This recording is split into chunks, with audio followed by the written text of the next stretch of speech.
কুরবানির ঈদের দিন বিয়ে করা যাবে কিনা এবং কুরবানির গোশত দিয়ে ওলিমা করা যাবে কিনা। কুরবানির ঈদের দিন বিয়ে করা যাবে কিনা, প্রথম এই প্রশ্নের উত্তর হচ্ছে কোনো দিন বা এমন নাই যে যেদিন বিয়ে করা নিষেধ। মানে বিয়েটাকে আল্লাহ তাআলা এত সহজ করে দিয়েছেন এবং ইসলাম চায় যে আপনি তাড়াতাড়ি বিয়ে করুন।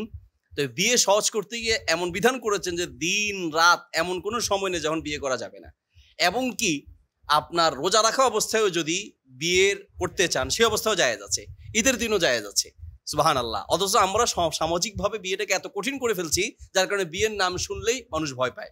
এটা কারণ মেয়েদের পক্ষ থেকে যথেষ্ট চাপ, মহারানার বিষয় নিয়ে চাপ, আবার ছেলেদের দিক থেকে মেয়েকে বাঁচতে বাঁচতে তার মাথার চুল থেকে পায়ের তলা পর্যন্ত বাঁচতে বাঁচতে মেয়েই পছন্দ হয় না, ইত্যাদি বিভিন্ন কারণে বিয়েটা কঠিন হয়ে গেছে। বিয়ে কঠিন হওয়াটা সমাজে জিনা ব্যভিচার বেড়ে যাওয়ার একটা অন্যতম কারণ। তো যাই হোক, মূল কথা হচ্ছে যে ঈদের দিন বিয়ে অবশ্যই বৈধ হবে, এতে হারাম হওয়ার কোনো কারণ নেই। আচ্ছা, আরেকটা বিষয় হচ্ছে কোরবানির গোশত দিয়ে ওলিমা করা যাবে কিনা। এর উত্তর হচ্ছে আপনি যদি ওলিমার নিয়তে কোরবানি করেন তাহলে তো আপনার কোরবানির যে উদ্দেশ্য সেটা হাসিল হলো না। আল্লাহ তাআলা বলেন লা ইয়ানালাল্লাহা লুহুমুহা ওয়ালা দিমাউহা ওয়ালাকিন ইয়ানালুহুত তাকওয়া মিনকুম। আল্লাহর কাছে গোশত রক্ত বলে কিচ্ছু পৌঁছাবে না, বরং আল্লাহর কাছে পৌঁছাবে তোমাদের তাকওয়া। তোমার কি তাকওয়া নিয়ে, মানে কি বিশ্বাস নিয়ে, কি নিয়তে তুমি কোরবানি করেছো সেটা আল্লাহ তাআলার কাছে পৌঁছাবে। কারণ কাজেই আপনার নিয়ত থাকতে হবে যে আল্লাহ তাআলার উদ্দেশ্যে আপনি কোরবানি করছেন। গোশত খাওয়া বা গোশত দিয়ে ওলিমা করানো এই উদ্দেশ্যে আপনি কোরবানি করা উচিত হবে না। বাকি একান্তই আপনি কোরবানি করলেন আল্লাহ সন্তুষ্টির জন্য, আর এই গোশত দিয়ে ওলিমা করলেন, সাথে আরো কিছু যোগ দিলেন, অসুবিধা নেই, জায়েজ হবে। কোরবানির গোশতটাও আপনি যদি ওলিমা হিসেবে করে মানুষকে খাওয়াতে চান এটা আপনার জন্য হারাম হবে না, হালাল হবে, কিন্তু আপনার নিয়ত ঠিক রাখতে হবে। এরপর প্রশ্ন হচ্ছে নাহবাক অবস্থায় পশু কোরবানি করার হুকুম কি। উত্তর হচ্ছে কোরবানির পশু জবাই করার ক্ষেত্রে যে নিয়মগুলো আছে সেই নিয়মের ক্ষেত্রে পবিত্র অবস্থায় কোরবানি করতে হবে এমন কোনো আবশ্যকতা নেই। নাপাক অবস্থায় কোরবানি করলেও কোরবানি হয়ে যাবে, কিন্তু যে দোয়া বা অন্যান্য বিষয়গুলো আছে সেগুলো বলে যে নিয়মে কোরবানি করতে হয় সেই নিয়মগুলো পালন করতে হবে। বিসমিল্লাহ আল্লাহু আকবার বলে দোয়া পড়ে তারপরে ডান হাতে বা দুই হাতেও ধরতে পারেন, ধরে আপনি যেই জায়গায় কোরবানির পশু জবাই করতে হয় ঠিক সেই জায়গায় জবাই করলেন, কেবলামুখী করলেন, পশ্চিমমুখী করলেন, ইত্যাদি এই সবগুলো বিষয় পালন করে নাপাক অবস্থায়ও যদি কোরবানি করেন তাহলে কোরবানি হয়ে যাবে। যৌথ পরিবারে পিতা সন্তান উভয় চাকরিজীবী হলে কোরবানি কার উপর ওয়াজিব হবে। এর উত্তর হচ্ছে যৌথ পরিবারে পিতা সন্তান উভয় যদি চাকরিজীবী হন, সকলের ইনকাম যদি একসাথে থাকে, সকলের আয় এবং ব্যয় একসাথে আছে যৌথ পরিবার, তাহলে সেই ক্ষেত্রে পুরো পরিবারের যিনি প্রধান তথা বাবা তিনি যদি পুরো পরিবারের পক্ষ থেকে কোরবানি করে দেন তাহলে সকলের পক্ষ থেকে কোরবানি আদায় হয়ে যাবে। কিন্তু উচিত হচ্ছে বাবার ইনকাম যদি থাকে, ছেলের ইনকাম থাকে, প্রত্যেকের জন্য যথেষ্ট পরিমাণ যদি সম্পদ থাকে তাহলে প্রত্যেকের জন্য, যেহেতু উভয়ে চাকরিজীবী, আলাদা আলাদা কোরবানি করাই উত্তম। কিন্তু যেহেতু একই সাথে আছেন এবং একই পরিবারে আছেন, আয় ব্যয় একই সাথে হয়, তাহলে পুরো পরিবারের পক্ষ থেকে একটা কোরবানি করলেও হয়ে যাবে। আর যদি একসাথে হয়তো বা খাওয়া হচ্ছে বা থাকা একই বাড়িতে হচ্ছে কিন্তু ইনকাম আলাদা, ব্যয় আলাদা, সম্পদের সঞ্চয়ও আলাদা যদি হয় তাহলে প্রত্যেককে আলাদা আলাদা কোরবানি করতে হবে। আয় ব্যয় সঞ্চয় যদি একই সাথে হয় তাহলে পুরো পরিবারের পক্ষ থেকে একটা কোরবানি করলে হবে। আয় ব্যয় এবং সঞ্চয় যদি আলাদা আলাদা হয় তাহলে সেই ক্ষেত্রে আলাদা আলাদা কোরবানি করতে হবে। কোরবানির ঈদের দিন রোজা রেখে কোরবানির গোশত দিয়ে ইফতার করা নাকি সুন্নাহ। আসলে বিষয়টা এরকম নয়। কোরবানির ঈদের দিন রোজা রাখা এটা হারাম, ঈদের দিন রোজা রাখা হারাম। যেটা আমরা আসলে হাদিসে যেটা বর্ণনা আছে সেটা রোজা নয়, সেটা হচ্ছে কোরবানির ঈদের প্রথম খাবারটা হবে কোরবানির গোশত দিয়ে, এটা হচ্ছে সুন্নাহ যদি সম্ভব হয়। আমাদের দেশে এটা প্রায় অসম্ভব। আরব দেশে ফজরের নামাজের পরে অপেক্ষা করে ইশরাকের সময় যখন হয়, অর্থাৎ ফজরের পরেই, ফজরের নামাজ পড়তে গিয়ে সূর্য ওঠা পর্যন্ত অপেক্ষা করে, সূর্য ওঠার কিছুক্ষণ পরেই তারা একসাথে ঈদের নামাজ পড়ে চলে আসে। তো তখন কি হয়, তাড়াতাড়ি যখন নামাজ পড়ে চলে আসতে পারে তখন তাড়াতাড়ি কোরবানি করে এবং গোশতটা তাড়াতাড়ি রান্না করা সম্ভব হয়। কিন্তু আমাদের দেশে নামাজ শুরু হয় 9টা, 10টা, 11টায়। এবার নিজে তো কোরবানি করে না, হুজুরকে দিয়ে কোরবানি করতে হয়। হুজুর এবার শুরু করছে উত্তর বাড়ি থেকে, উত্তর বাড়ি, দক্ষিণ বাড়ি, পূর্ব বাড়ি, পশ্চিম বাড়ি শেষ করে আস্তে আস্তে এই বেচারার কোরবানির পশু জবাই করতে করতে 1টা থেকে 1:30টা বাজে বা 12টা 1টা বাজে। এরপরে রান্না করতে করতে বিকাল হয়ে যায়, সন্ধ্যা হয়ে যায়। এই পর্যন্ত না খেয়ে থাকলে বেচারা হয়তো আরো মরে যাওয়ার মতো অবস্থা। তারপরে যদি সম্ভব হয় একেবারে প্রথম খাবারটা কোরবানির দিন কোরবানির পশুর গোশত দিয়ে খাওয়া মুস্তাহাব বা এটা হচ্ছে উত্তম সম্ভব হলে, আর না হলে অসুবিধা নেই। কিন্তু এটাকে রোজা বলা যাবে না, রোজার নিয়ত করা যাবে না। যদি রোজার নিয়ত করেন তাহলে কিন্তু আপনি একটা হারাম কাজ করলেন। তার মানে যেই দিন রোজা রাখা হারাম সেই দিন আপনি রোজা রাখলেন, এটা জায়েজ হবে না। কোনো পশু না দাতালে ওই পশু দিয়ে কোরবানি করা যাবে কি না? কোরবানির পশুর ক্ষেত্রে দাঁত দেখা বা দাঁতানো, এই বিষয়টা দেখার একটা গুরুত্ব আছে। হাদিসে আছে লা তাসবাহু ইল্লা মুসিন্না, তোমরা মুসিন্না ছাড়া কোরবানির পশুতে জবাই করো না। মুসিন্না বলতে কি বোঝায়? মুসিন্না বলতে একটা নির্দিষ্ট বয়স বোঝায়। সেটা হচ্ছে ছাগলের ক্ষেত্রে কমপক্ষে 1 বছর, গরুর ক্ষেত্রে কমপক্ষে 2 বছর। সাধারণত একটি ছাগলের বয়স যখন 1 বছর হয় তখন এটা দাঁতায়, নতুন করে দাঁত উঠে দাঁতায়। আর গরুর ক্ষেত্রে 2 বছর এটা দাঁতায়। এখন দাঁতানো হয়েছে কিনা এটা যারা বিজ্ঞ তারা ওই দাঁত দেখলেই বুঝে যে এটার বয়স 1 বছর পার হয়েছে বা গরু এটার বয়স 2 বছর পার হয়েছে। এই জন্য যারা অভিজ্ঞ তারা দাঁত দেখলে বুঝে। কিন্তু অনেক ক্ষেত্রে এমন হয় যে বয়স 1 বছর পার হয়ে গেছে, 1.5 বছর হয়ে গেছে, 12 বেশি হয়ে গেছে, কিন্তু দাঁতায় নাই কোনো কারণে, বা 2 বছর পার হয়ে গেছে, বয়স ঠিক হয়েছে কিন্তু দাঁতায় নাই। তাহলে এই পশু দিয়ে কোরবানি করা যাবে কিনা? উত্তর হচ্ছে না দাঁতালেও উপযুক্ত বয়স যদি হয়ে থাকে, আপনি শিওর হন, তাহলে সেই পশু দিয়ে কোরবানি করা যাবে। দাঁতানোটা জরুরি না, কিন্তু বয়স হওয়াটা জরুরি। এখন বয়স, উপযুক্ত বয়স হওয়ার সাথে দাঁতানোর একটা সম্পর্ক আছে, এই জন্য দাঁত দেখার কথাটা ওলামায়ে কেরাম বলে বা আমরা বলে থাকি। কিন্তু আপনি যদি শিওর হন এবং কোরবানি পশু কেনার সময় যে বিক্রি করছে সে যদি আপনাকে শিওর স্বীকৃতি দেয় যে না ভাই এটার বয়স হয়ে গেছে কিন্তু এটা কারণবশত দাঁতায় নাই, তাহলে অসুবিধা নাই, এই পশু দিয়ে কোরবানি করা যাবে। কিন্তু আপনি টাকা দিয়ে কিনবেন, কেনার সময় দাঁতানো হয়েছে, দাঁতিয়েছে এবং বয়স হয়েছে, সবগুলো দেখে একবার পারফেক্ট কিনবেন, কোনো ধরনের সামান্য খুঁতো রাখার দরকার নেই। একান্ত কিনে ফেললে না দাঁতালে অসুবিধা নেই, ওই পশু দিয়ে কোরবানি করা যাবে। গরু এবং ছাগল কোরবানি করার জন্য কত বছর হতে হবে? গরু এবং ছাগল যদি কোরবানি পশু হিসেবে ক্রয় করতে যান তাহলে সেক্ষেত্রে কিছু জিনিস আমাদেরকে দেখে নিতে হবে। 1 নম্বর হচ্ছে বয়সটা দেখতে হবে, কারণ হাদিসে এসেছে নবী সাল্লাল্লাহু আলাইহি ওয়াসাল্লাম বলেছেন লা তাসবাহু ইল্লা মুসিন্না, উপযুক্ত বয়স না হলে সেটা দিয়ে তোমরা কোরবানি করো না। তাহলে উপযুক্ত বয়স বলতে ছাগলের ক্ষেত্রে 1 বছর হতে হবে এবং গরুর ক্ষেত্রে 2 বছর হতে হবে। এরপরে কিনতে যাওয়ার সময় সম্ভব হলে যারা গরু এবং ছাগল সম্পর্কে অভিজ্ঞ তাদেরকে নিয়ে যাবেন। তারা দেখলে, একটু দাঁত দেখলে, একটু হাঁটালেই বুঝতে পারে যেটা বয়স কত হয়েছে। হাঁটিয়ে দেখবেন, চোখ দেখবেন, সামান্যতম খুঁত থাকলে সেটা কেনার দরকার নেই। টাকা একটু বেশি হোক, প্রয়োজন একটু ছোট কিনেন, টাকা একটু বেশি হোক, অসুবিধা নেই, তারপরেও একটু ভালো কেনার চেষ্টা করবেন। সব ধরনের রোগ থেকে মুক্ত। নবী সাল্লাল্লাহু আলাইহি ওয়াসাল্লাম বলেছেন আল মারিদাতু আল বাইয়িনু মারাদুহা, যেটা রোগ স্পষ্ট বোঝা যাচ্ছে এই পশু দিয়ে কোরবানি করা যাবে না। তারপরে আল আরাজু আল বাইয়িনু আরাজুহা, যার পায়ে সমস্যা আছে, যার খঞ্জত্ব আছে, যার চোখের সমস্যা আছে। আল আওরা ওয়াল বাইয়িনু আওয়ারুহা, যার চোখের সমস্যা আছে, যার পায়ের সমস্যা আছে, হাঁটতে পারে না। এজন্য পশু কেনার সময় বয়স দেখার পাশাপাশি একটু হাঁটাতে হয়। যারা অভিজ্ঞ তারা দেখবেন একটু ধরে হাঁটায়, হাঁটলেই বোঝা যাবে এটা হাঁটতে পারছে কিনা, পায়ের সমস্যা আছে কিনা, চোখের সমস্যা আছে কিনা, এবং শরীরের কোনো জায়গায় পায়খানার রাস্তাগুলোতে দেখবেন রক্ত বের হচ্ছে কিনা, শরীর দেখতে হবে সমস্যা আছে কিনা, ইত্যাদি দেখে তারপরেই পশু ক্রয় করা উচিত। কোরবানির গোশত দান না করে পুরোটাই নিজের পরিবারের জন্য রেখে দেওয়া যাবে কিনা? এর উত্তর হচ্ছে কোরবানি করার পরে পুরোটাই নিজের জন্য রেখে দেওয়া উচিত নয়। উচিত হচ্ছে 3 ভাগ করা, নিয়ম হচ্ছে 3 ভাগ করা। একটা ভাগ নিজের জন্য, একটা ভাগ আত্মীয় স্বজনের জন্য, আরেকটি ভাগ গরিব মিসকিনকে দান করে দেওয়া উচিত। আপনি একাই খাবেন, আপনার আশেপাশে অনেক গরিব মিসকিন আছে যারা আসলে এক বেলা খেলে আরেক বেলা খাওয়ার মতো থাকবে না, একদিন খেলে আরেকদিন খাওয়ার মতো থাকবে না। কিন্তু আমাদের এমন অনেক মানুষ আছে গত বছরে কোরবানির পশুর গোশত এই বছর রেখে একবারে মোট দেখায় বলে যে এত বড় কোরবানির গরু জবাই করছি গত কোরবানিতে, এখন পর্যন্ত আমার গোশত আছে। এটা আসলে অহংকারের বিষয়, এটা আপনার কৃপণতার প্রমাণ। এতদিন, দীর্ঘদিন, কয়েক মাস, 2 মাস, 3 মাস, অনেকের 5 মাস, 6 মাস রেখে দেওয়া, এত দীর্ঘ সময়ের জন্য কোরবানি গোশত রেখে দেওয়া, এটা আসলে ভালো মানুষের লক্ষণ নয়। তাছাড়া অভাব চলছে। নবী সাল্লাল্লাহু আলাইহি ওয়াসাল্লাম যখন অভাব দেখেছেন তখন বলেছেন 3 দিনের বেশি কেউ কোরবানির গোশত জমা করে রাখবে না, যখন অভাব দেখেছেন। এখন আমাদের দেশে অভাব না, আপনি অনেক বস্তি আছে, অনেক কলোনি আছে, অনেক রেল স্টেশন আছে যে মানুষগুলো পড়ে আছে, তারা 2 দিন খেতে পারলে, 1 দিন খেতে পারলে পরের দিন খাওয়ার মতো গোশত থাকে না, এরকম অনেক মানুষ আছে। অনেক এতিমখানা আছে, এক বেলায় 1টা গরু লাগে, এক বেলায় 5টা গরু লাগে, এমনও আছে। এক বেলা খাওয়ার পর অনেক এতিমখানা আছে যে পরের বেলায় তারা গোশত খাওয়ার মতো তাদের গোশত থাকে না। তাহলে আপনি কি করে জমা করে রাখবেন? এই জন্য আমাদের উচিত যে আমরা নিজেরা খাবো, পাশাপাশি গরিব মিসকিন ও আত্মীয় স্বজনকে দেওয়ার চেষ্টা করুন। বাকি একান্ত যদি নিজের পরিবারের লোক অনেক বেশি হয়, একটা ছোট্ট ছাগল, কথার কথা 1 বছরের একটা ছাগল আপনি কোরবানি করলেন, এখন এটার যে গোস্ত, আপনার পরিবারের সদস্য বেশি, ছেলে সন্তান বেশি, নাতিপুতি বেশি বা আত্মীয় স্বজন বেশি, এখন আপনি দান করতে গেলে নিজেরাই পাবেন না, এরকম যদি হয় তাহলে সেই ক্ষেত্রে নিজেদের জন্য রেখে দেওয়া জায়েজ হবে।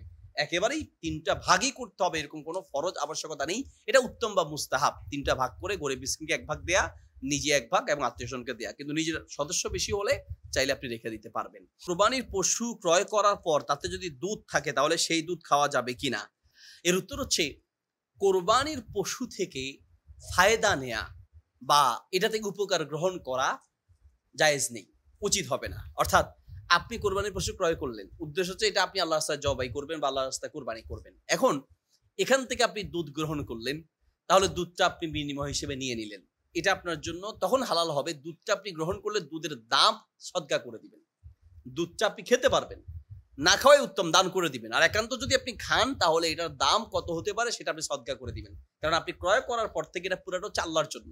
এবং আল্লাহর জন্য একটা জিনিস দান মানে নিয়ত করার পরে সেটা থেকে আপনি আবার কিছু গ্রহণ করবেন, এটা উচিত হবে না। এই জন্য এই দুধটা আপনি যদি গ্রহণ না করে দান করে দেন এটা ভালো হবে, আর যদি আপনি গ্রহণ করেন বা খান অসুবিধা নাই, সেটার মূল্য বা দাম আপনাকে সদকা করে দিতে হবে।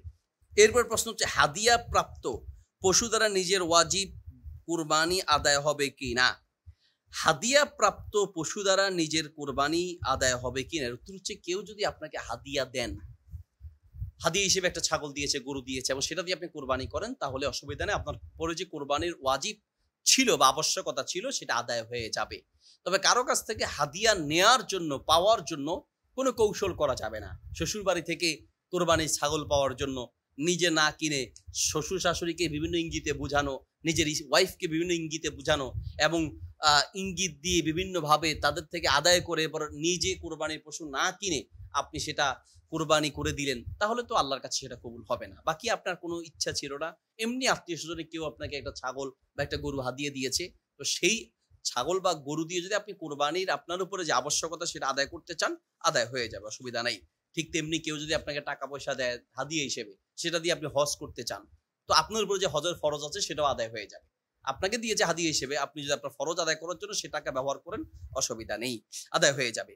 কোরবানির দিনে কি খাওয়ার জন্য হাঁস মুরগি ইত্যাদি জবাই করা যাবে না? এটা আমাদের দেশে একটা প্রচলিত কথা আছে যে কোরবানির দিন গরু ছাগল যদি কেউ কোরবানি করতে না পারে তাহলে সেক্ষেত্রে হাঁস মুরগিও জবাই করা যাবে না। এরকম যেমন কুসংস্কার আছে, আর একটা কুসংস্কার আছে যে গরু ছাগল জবাই করতে পারলাম না, অন্তত হাঁস মুরগি দিয়ে কোরবানি করি, এটাও ঠিক হবে না। দুইটাই আসলে ভুল ধারণা।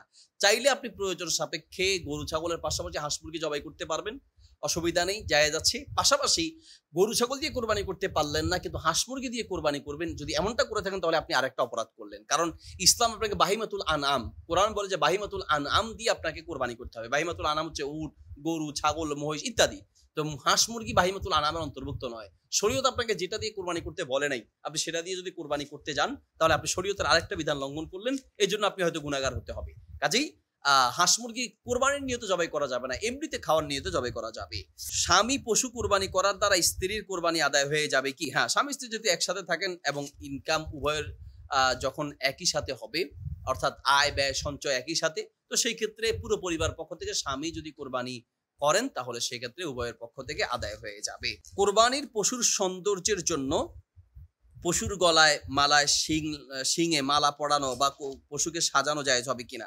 এর উত্তর হচ্ছে, কোরবানির পশুকে সৌন্দর্য বর্ধনের জন্য এটাকে সাজানো জায়েজ আছে, কিন্তু মানুষের বাহবা পাওয়ার জন্য, অহংকার প্রদর্শনের জন্য, যেটা আমাদের দেশে করে থাকে, বড় গরু যদি কেউ কোরবানি দিয়ে থাকে তাহলে সেটার মালায় গলা লাগিয়ে সারা এলাকা ঘুরিয়ে ঘুরিয়ে মানুষকে দাম যা দিয়ে কিনেছে, 1 লাখ দিয়ে কিনলে বলে যেটা 1,20,000, একটু বাড়ায় বলে মানুষকে দেখায় যে আমরা সবচেয়ে দামি গরুটা কিনলাম।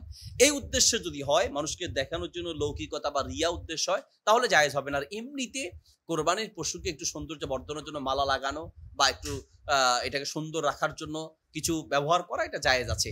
আয়েশা রাদিয়াল্লাহু আনহা বলেন যে আমি নবী সাল্লাল্লাহু আলাইহি ওয়াসাল্লামের যেই কোরবানির পশু ছিল সেটার মধ্যে আমি মালা লাগাতাম। তো মালা লাগানোর কারণ হিসেবে মুহাদ্দিসরা অনেকে বলে থাকেন যে এটা যে হাদি বা কোরবানির পশু, এটা আলাদা বোঝানোর জন্য। আবার অনেক উলামা একরাম বলেন না, যেহেতু মালা লাগিয়েছেন সেই দৃষ্টিকোণ থেকে কেউ যদি কোরবানির পশুতে মালা লাগায় বা এটাকে সৌন্দর্য বর্ধনের জন্য ব্যবহার করে, এটা জায়েজ আছে, যেহেতু আয়েশা রাদিয়াল্লাহু তাআলা আনহা করেছেন এবং রাসূল সাল্লাল্লাহু আলাইহি ওয়াসাল্লাম এই ক্ষেত্রে ব্যবহার করেছেন, নিষেধাজ্ঞা করেন নাই। কোরবানির পশু জবাই করার সঠিক নিয়ম কি? কোরবানির পশু জবাই করার আগে কিছু কাজ করা উচিত। নাম্বার ১ হচ্ছে আমরা অবশ্যই আল্লাহর সন্তুষ্টির নিয়ত করে নিব। আপনি এই পশুটি জবাই করছেন শুধুমাত্র আল্লাহ সন্তুষ্টির জন্য, নিয়ত ঠিক করব। ২ নাম্বার হচ্ছে কাদের পক্ষ থেকে আমরা কোরবানি করছি সেই ব্যক্তিদের নামগুলো নির্দিষ্ট করে নেয়া। আমাদের দেশের মানুষ যেটা করে থাকে যে আমরা দেখি যে অনেক হুজুরে গিয়ে ভাই কার কার নামে কোরবানি হবে নামগুলো দেন। আসলে কারো নামে কোরবানি হবে না, একমাত্র কোরবানি হবে আল্লাহর নামে। কার কার পক্ষ থেকে কোরবানি হবে এটা আমরা জিজ্ঞেস করবো যে কার কার পক্ষ থেকে হবে। আমার দাদা অমুক, আমার বাবা অমুক, আমার চাচা অমুকের পক্ষ থেকে হবে। কার কার পক্ষ থেকে হবে এই নামটা নির্ধারণ করা উচিত। কারণ অনেক সময় জবাই করার পরে ঝগড়া লাগে, দ্বন্দ্ব লাগে যে আমার আমি নিয়ত করছিলাম, আমার কথা বলো নাই কেন, অমুকের কথা বলো নাই কেন, তমুকের কথা বলো নাই কেন। এই জন্য উচিত যে কার কার পক্ষ থেকে কোরবানি হবে এটা মূলত আসলে পশু যখন আপনি ক্রয় করবেন তখনই নিয়ত করা উচিত যে আমরা কার কার পক্ষ থেকে কোরবানি করছি। এরপরে যিনি জবাই করবেন তার উচিত হচ্ছে যে তিনি জিজ্ঞেস করে নেয় যে কার কার পক্ষ থেকে কোরবানি হবে। আল্লাহর নামে কোরবানি হবে, আল্লাহ ছাড়া কারো নামে কোরবানি হবে না, শুধুমাত্র মুখের পক্ষ থেকে কোরবানি হবে। এরপরে যেই ছুরি দিয়ে আমরা কোরবানি করব সেই ছুরিটাকে আমরা ধার দিয়ে নেব, ভালো করে ধার দিয়ে নেব যাতে করে তার কষ্ট কম হয়। নবী সাল্লাল্লাহু আলাইহি ওয়াসাল্লাম বলেছেন ইন্নাল্লাহা কাতাবাল ইহসান আলা কুল্লি শাইইন, প্রত্যেক ক্ষেত্রে আল্লাহ তাআলা ইহসান আবশ্যক করেছেন। ছুরি যদি ধার কম হয় তাহলে পশুটার কষ্ট বেশি হবে। এজন্য পশু যেন কষ্ট কম হয় এই জন্য ধারালো ছুরি দিয়ে জবাই করার চেষ্টা করতে হবে। ছুরি ধার দেওয়ার সময় অন্য কোনো পশুর সামনে ধার দেওয়া যাবে না। পশুর সামনে ধার দিলে সে কষ্ট পাবে, ব্যথা পাবে, কান্না করবে বা মনে মনে কষ্ট পাবে, ভয় পাবে। এই জন্য তার সামনে ধার দেওয়া উচিত নয়। তাহলে ধারালো ছুরি নিয়ত ঠিক করা এবং কার কার পক্ষ থেকে কোরবানি হবে সেই বিষয়গুলো আমরা ঠিক করব। এরপরে কোরবানির পশুকে রশি দিয়ে বেঁধে বাম কাঁধে শোয়ানো, বাম কাঁধে শোয়াবে এবং পশ্চিমমুখী করবে। বাম কাঁধে শোয়া পশ্চিমমুখী করে তারপরে কোরবানি করবে বা জবাই করবে। সেই ক্ষেত্রে যিনি জবাই করবেন তিনি একাও জবাই করতে পারেন, তার সাথে অন্য কেউ ছুরিটা ধরতে পারে। কোন বরাবর জবাই করব এই ক্ষেত্রে চেষ্টা করব যে আমরা কারো কাছ থেকে জেনে নেওয়া যারা অভিজ্ঞ। সহজ সিস্টেম হচ্ছে যে কোন একটা পশুর কান টান দিলে এই কানটা ঠিক কণ্ঠনালীতে এসে যায়, কণ্ঠের গলার একটু উঁচু জায়গা আছে, ওই জায়গায় বরাবর জবাই করলে তখন রক্তনালীগুলো ঠিক মতো কাটবে। বাম কাঁধে শোয়াবো, কেবলামুখী করব। এরপরে রক্ত প্রবাহিত হওয়া বের হওয়া শেষ পর্যন্ত অপেক্ষা করবো। আমরা অনেক সময় জবাই করার পর এটাকে ছুরি দিয়ে বারবার খোঁচানো, এটা কিন্তু আসলে মাকরু, এটা উচিত নয়। আবার এটার প্রাণ পুরোপুরি বের হওয়ার আগ পর্যন্ত তার রক কেটে দেয়া, তার পা কেটে দেয়া ইত্যাদি এগুলো থেকে আমরা বিরত থাকার চেষ্টা করব। কুরবানি পশু জবাই করার সময় আমরা দোয়া করব। দোয়া আর কিছু না পারলেও শুধুমাত্র বাংলায় মনে মনে নিয়ত করবো যে অমুক অমুকের পক্ষ থেকে আল্লাহ তুমি এই কোরবানি পশুটি কবুল করে নাও। আর জবাই করার সময় বলবো বিসমিল্লাহি আল্লাহু আকবার, বিসমিল্লাহি আল্লাহু আকবার। আর যদি আমরা আরবি পারি তাহলে আল্লাহুম্মা ইন্না হাযা লাকা ওয়া মিনকা, কমপক্ষে এতটুকু বলতে পারি। আরো কিছু দোয়া আছে, আরগুলো না পারলেও কমপক্ষে আল্লাহুম্মা ইন্না হাযা মিনকা ওয়া লাকা এটা বলতে পারি। অথবা মনে মনে নিয়ত করতে পারি আল্লাহ এই পশুটা আপনার পক্ষ থেকে পেয়েছি, আপনার জন্যই অমুক অমুক পক্ষ থেকে দোয়া করছি।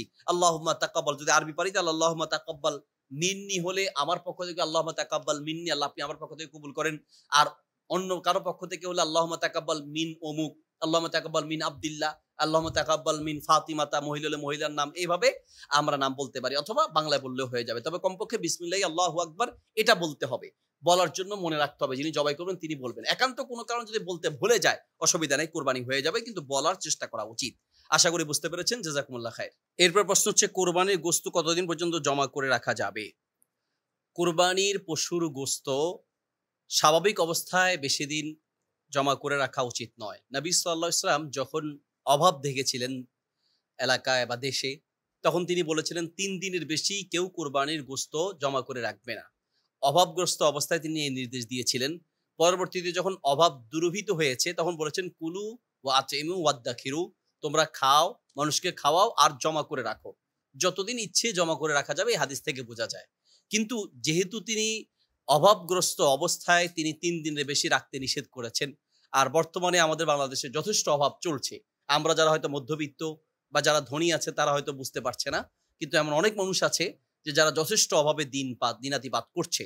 এই জন্য আমাদের উচিত যে আমরা বেশি দিন জমা করে রাখবো না, নিজেরা খাবো, মানুষকে খাওয়াবো এবং দান করে দিব। বাকি একান্ত আপনি চাইলে জমা করে রাখতে পারেন। জমা করে রাখার যে নিষেধাজ্ঞা ছিল সেটা নির্দিষ্ট সময়ের জন্য ছিল, পরবর্তীতে রাসূল সাল্লাল্লাহু আলাইহি ওয়াসাল্লাম জমা করে রাখার অনুমতি দিয়েছেন। তবে অভাব বা গরিব দুস্থ অসহায় মানুষদের দিকে তাকিয়ে বেশি দিন জমা করে না রেখে মানুষকে দান করে দেয়া, নিজেরা খাওয়া এবং আত্মীয় স্বজনকে খাওয়ানো উচিত। এরপর প্রশ্ন হচ্ছে, অনেক ফকিরকে গোস্ত দিলে তারা ওই গোস্ত নিয়ে বিক্রি করে দেয়, এটা কি জায়েজ হবে?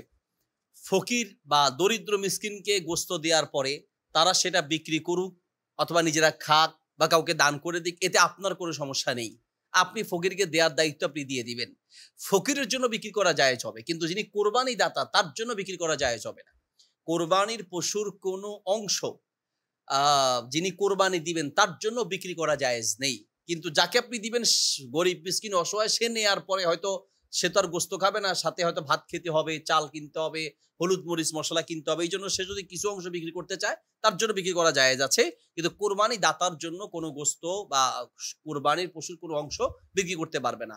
বাধ্য হয়ে কোনো অংশ যদি বিক্রি করতে হয়, যেমন চামড়া, এটা দান করে দেওয়া উচিত। কিন্তু অনেকে চামড়া নিতে চায় না, টাকা নিতে চায়, তখন চামড়া বিক্রি করেও টাকাটা আপনি দিতে পারবেন, কিন্তু নিজে কোনো অংশ গ্রহণ করতে পারবেন না। আবার বিনিময় হিসেবেও কোরবানির পশুর কোনো অংশ দেয়া যাবে না। এরপর প্রশ্ন হচ্ছে, কোরবানির চামড়া বিক্রি করা যাবে কিনা এবং চামড়া খাওয়া যাবে কিনা। কোরবানির চামড়া বিক্রি করা যাবে এই উদ্দেশ্যে যে আপনি যদি চামড়াটা কাউকে দেয়ার কাউকে না পান, অর্থাৎ চামড়াও দান করে দেওয়া উচিত। একটি উসুল হচ্ছে, কোরবানির পশুর কোনো অংশ বিক্রি করা যাবে না বা বিনিময় হিসেবে দেয়া যাবে না। নিজে এটা দিয়ে উপকৃত হতে হবে অথবা নিজে এটা খেতে হবে। চামড়া ইচ্ছে করলে খাওয়া যায়। চামড়া খাওয়া যাবে কিনা এই প্রশ্ন করেছে, যে চামড়া খাওয়া যাবে কিনা, এটা অনেকেই প্রশ্ন করে থাকেন। আধুনিক যুগে, বর্তমান যুগে অনেকেই চামড়া খাওয়ার একটা প্রচলন, বিভিন্নভাবে চামড়া খেয়ে থাকেন। চামড়া খাওয়া জায়েজ আছে, অসুবিধা নেই। যদি কেউ এটাকে শোধন করে খেতে চান, খেতে পারবেন। কারণ হাদিসে এসেছে, নবী সাল্লাল্লাহু আলাইহি ওয়াসাল্লাম বলেছেন, ওয়াস্তামতিউ বিল জুলুদি ওয়ালা তাবিউহা, তোমরা চামড়া দিয়ে উপকৃত হও। এখন উপকৃত আপনি চামড়া দিয়ে চামড়াকে জায়নামাজ বানাতে পারেন, চামড়াকে আপনি দস্তরখান বানাতে পারেন, চামড়াকে আপনি চাইলে খেতে পারেন, এগুলো সব করতে পারেন। তবে বিক্রি করতে পারবেন না নিজে টাকা নেওয়ার উদ্দেশ্যে। একান্ত যদি চামড়াটা আপনি কাউকে দিতে না পারেন, টাকা দান করে দিতে চান, তাহলে চামড়া বিক্রি করে ওই পরিমাণ টাকা আপনি দান করে দিতে হবে। এছাড়া চামড়া বিক্রি করে সে টাকা গ্রহণ করা যাবে না। আর নিজেরা খেতে পারলে খাওয়া যাবে বা নিজেরা এটা দিয়ে উপকৃত হওয়া যাবে। এরপর প্রশ্ন হচ্ছে, জিলহজ মাসের চাঁদ উঠার পর থেকে কোরবানির আগ পর্যন্ত চুল, নখ ইত্যাদি না কাটা কি পরিবারের সকলের জন্য প্রযোজ্য?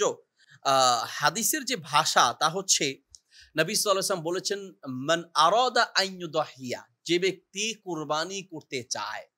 তো কুরবানি যে করতে চায় মূলত বিধানটা তার জন্য, কিন্তু যে অনেক সময় তো পুরো পরিবারের পক্ষ থেকে কুরবানি করা হয়। তো সেই ক্ষেত্রে উলামায়ে কেরাম বলে থাকেন যে পুরো পরিবারের পক্ষ থেকে যেহেতু কুরবানি করা হয় অনেক সময়, তো সেক্ষেত্রে পরিবারের সবাই এটা থেকে বিরত থাকবে। আর তাছাড়া এটা হচ্ছে আপনার হাজিদের সাথে একটা সাদৃশ্যপূর্ণতা হয়। সব মিলিয়ে সকলেই এই সময়টাতে বিরত থাকা উচিত। কিন্তু বিশেষ করে বিধানটা প্রযোজ্য হবে যে ব্যক্তি কোরবানি করে বা যার পক্ষ থেকে কোরবানিটা হবে, তিনি অবশ্যই এই নখ, পশম, চামড়া ইত্যাদি কাটা থেকে বিরত থাকবেন। কতক্ষণ? জিলহজ মাসের চাঁদ উঠার পর থেকে শুরু করে কোরবানির পশু জবাই করা আগ পর্যন্ত। নিজের পশু, আপনি যে পশু ক্রয় করেছেন সেই পশুটা জবাই করার আগ পর্যন্ত আপনি বিরত থাকবেন। আপনারা জবাই হয়ে গেলে আপনি আপনার চুল, নখ, পশম ইত্যাদি কেটে ফেলতে পারবেন। যদি নিজের অনিচ্ছা সত্ত্বে চুল পড়ে যায় বা নখ কেটে যায় অথবা পশম পড়ে যায়, এতে অসুবিধা নেই, ইচ্ছাকৃতভাবে কাটা যাবে না। কোরবানির পশু হারিয়ে গেলে এর পরিবর্তে কি আরেকটি কোরবানি করতে হবে? কোরবানির পশু হারিয়ে গেলে আপনি কিনেছেন, ক্রয় করেছেন কোরবানি দেওয়ার উদ্দেশ্যে, আপনার অবহেলায় হারায় নাই। যদি আপনার অবহেলায় হারিয়ে থাকে তাহলে অবশ্যই আপনাকে কিনে আরেকটা দিতে হবে। অথবা যদি আপনার তৌফিক থাকে তাহলে আপনি আরেকটা কিনে কোরবানি করবেন। আপনার অনিচ্ছায় নয়, আপনার ইচ্ছা আপনার অবহেলার কারণে নয়, এমনিতে আপনি খেয়াল রেখেছেন তারপরও হারিয়ে গিয়েছে। কেউ ইচ্ছা করে কোরবানি পশু হারাতে দেয় না, কিন্তু অনেক সময় অসতর্কতা থাকে। তো এইজন্য সতর্ক থাকা উচিত। আপনার সতর্কতা থাকার সত্ত্বেও যদি কোনো কারণে কোরবানির পশু হারিয়ে যায়, তাহলে সেই ক্ষেত্রে আপনার তৌফিক থাকলে আপনি আরেকটা ক্রয় করে কোরবানি দিবেন, আর তৌফিক না থাকলে আল্লাহ তাআলা কবুল করবেন। কারণ আপনি কিনার সময় আপনার যেহেতু নিয়ত ঠিক ছিল, এইজন্য আল্লাহ তাআলা আপনাকে ক্ষমা করবেন, অসুবিধা নেই ইনশাআল্লাহ। এরপর প্রশ্ন হচ্ছে, কোরবানির পশু ক্রয় করার পর যদি আনার সময় তার পা ভেঙে যায়, তা দিয়ে কোরবানি হবে কি?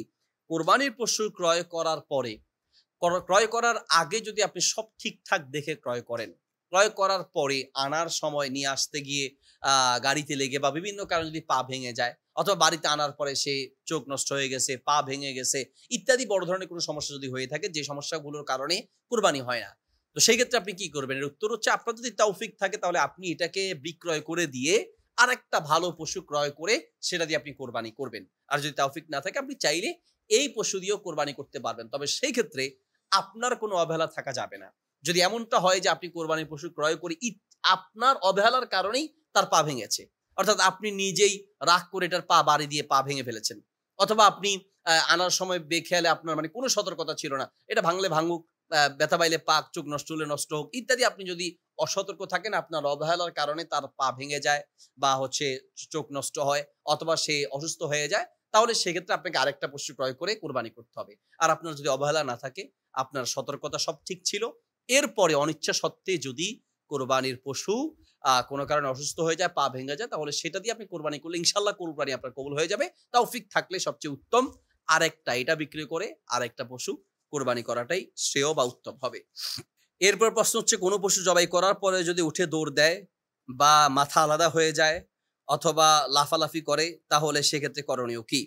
কোরবানির পশু জবাই করার পর যদি তার মাথা আলাদা হয়ে যায় বা দৌড় দেয় বা লাফালাফি করে, এতে করে অসুবিধা নেই, ওই কোরবানির পশুর গোস্ত খাওয়া যাবে। তবে লক্ষ্য রাখতে হবে যে জবাই করার সময় যেন মাথা আলাদা না হয়। এত ধারালো ছুরি বারবার আপনি চাকু চালাতে চালাতে তার মাথা আলাদা করে দিলেন, এটা উচিত হবে না। কিন্তু অনিচ্ছা সত্ত্বে বা ভুলে যদি মাথা আলাদা হয়ে যায়, সেই পশুর গোস্ত খাওয়া হালাল হবে, এটা হারাম নয়, জায়েজ আছে। আরেকটু হচ্ছে যে কোরবানির পশু জবাই করার পরে অনেক সময় শক্তিশালী যদি পশু হয়, এটা দৌড় দিতে পারে, এটা লাফাতে পারে, এটা হচ্ছে নড়াচড়া করতে পারে ইত্যাদি, আপনি অপেক্ষা করবেন। জবাই করার পরে রক্ত প্রবাহিত হলে সে আস্তে নিজে নিজেই পড়ে যাবে। আমরা যেটা করি, যেটা দৌড় দিয়েছে, এটা লাফ দিয়েছে, তখন হুজুর উপরে রাগারাগি করি, হুজুর মনে হয় জবাই করতে, হুজুরের জবাই ঠিক হয় না, এই হয়েছে সেই হয়েছে, এটা কোরবানি হবে না, এটা ঠিক না। কোরবানি পশু জবাই করার পরে অনেক সময় রক্তনালী না কাটার কারণে বা বিভিন্ন কারণে এটা উঠে লাফালাফি করতে পারে, একটু অপেক্ষা করবেন, রক্ত ঝরতে ঝরতে নিস্তেজ হয়ে গেলে সে নিজেই এমনিতেই মাটিতে পড়ে যাবে, একটু অপেক্ষা করতে হবে। আর উঠে লাফ দিলে বা দৌড় দেওয়ার কারণে কোরবানির কোনো ক্ষতি হবে না, ইনশাল্লাহ কোরবানি আদায় হয়ে যাবে। এরপর প্রশ্ন হচ্ছে, কেউ যদি কোরবানির জন্য মানত করে থাকে, তাহলে সেই মানতের গোস্ত নিজেরা খেতে পারবে কিনা? কোরবানি যদি মানত করে থাকে, একটা হচ্ছে যে কোরবানি ফরজ, সেটা সে কোরবানি করবে, কোরবানি ওয়াজিব সে আদায় করবে, এটা হলো একটা বিধান। আর একটা হচ্ছে যে কোরবানির জন্য সে মানত করে রেখেছে যে আমি কোরবানির সময় আমার ছেলে যদি পরীক্ষা পাশ করে আমি একটা কোরবানি দিব, বা আমি আল্লাহর রাস্তায় একটা কোরবানি দিব, বা আমার এই অসুস্থতা থেকে বাঁচলে আমি একটি আল্লাহর রাস্তায় কোরবানি দিব, এরকম মানত যদি করে থাকে, সেই মানতের পশুর কোনো গোস্ত নিজেরা খেতে পারবে না বা অন্যদেরকেও নিজের আত্মীয় নিজের নিজের পরিবারের কেউ খেতে পারবে না, এটা পুরোটাই দান করে দিতে হবে। এক কথা বলতে গেলে মানতের কোনো গোস্ত নিজেরা খেতে পারবে না। আবার মৃত ব্যক্তি যদি ওসিয়ত করে যায়, কোরবানি করার জন্য কোনো মৃত ব্যক্তি ওসিয়ত করে গেছে, তাহলে ওই রকম ওসিয়তকৃত পশুর গোস্ত নিজেরা খেতে পারবেন না, দান করে দিতে হবে। তাহলে মানতেরটাও খেতে পারবেন না, আবার মৃত ব্যক্তির পক্ষ থেকে যেটা কোরবানি করা হয়েছে, মৃত ব্যক্তি ওসিয়ত করে গেছেন, ওই রকম পশুর গোস্ত খাওয়া যাবে না। এমনি মৃত ব্যক্তির পক্ষ থেকে যদি করেন, ওসিয়ত করে জানে, তাহলে খাওয়া যাবে। তবে সেক্ষেত্রে ইখতিলাফ আছে, অনেক উলামা ইকরাম বলেছেন যে যদি মৃত ব্যক্তির পক্ষ থেকে কোরবানি করা হয়, তাহলে সেটার গোস্ত খেতে পারবে না। আর মানত করলে থাকলে তাহলে সেটার গোস্ত খাওয়া যাবে না। আবার যদি মৃত ব্যক্তি ওসিয়ত করে যায়, তাহলে অবশ্যই সেই কোরবানির পশুর গোস্ত নিজেরা খেতে পারবেন না, পুরোটাই দান করে দিতে হবে। এরপর প্রশ্ন হচ্ছে, গর্ভবতী গরু বা ছাগল দিয়ে কোরবানি করলে কোরবানি হবে কি না? গর্ভবতী যদি আপনি বুঝে থাকেন ক্রয় করার আগে, তাহলে অবশ্যই আপনি সেটা ক্রয় করবেন না। গর্ভবতী পশু দিয়ে কোরবানি করা উচিত নয়। গর্ভবতী গরু হোক, ছাগল হোক, গর্ভে বাচ্চা আছে এরকম যদি জেনে থাকেন, বুঝে থাকেন, তাহলে সেই পশু আপনি ক্রয় করবেন না। বাকি আপনি কোরবানি করার পরে দেখলেন যে সে গর্ভে বাচ্চা আছে, তাহলে কোরবানি হয়ে যাবে, এটার পরিবর্তে আরেকটা কোরবানি দেওয়ার দরকার নেই। এবং গর্ভে যে বাচ্চা আছে সেটাও যদি আপনি ক্রয় করতে মানে কোরবানি করতে মানে গোস্ত খেতে চান, তাহলে সেটাও পারবেন, এটাও আপনার জন্য হালাল। অর্থাৎ পশুর পেটে যে বাচ্চা থাকবে, সেই বাচ্চাটাও আপনার জন্য হালাল হবে।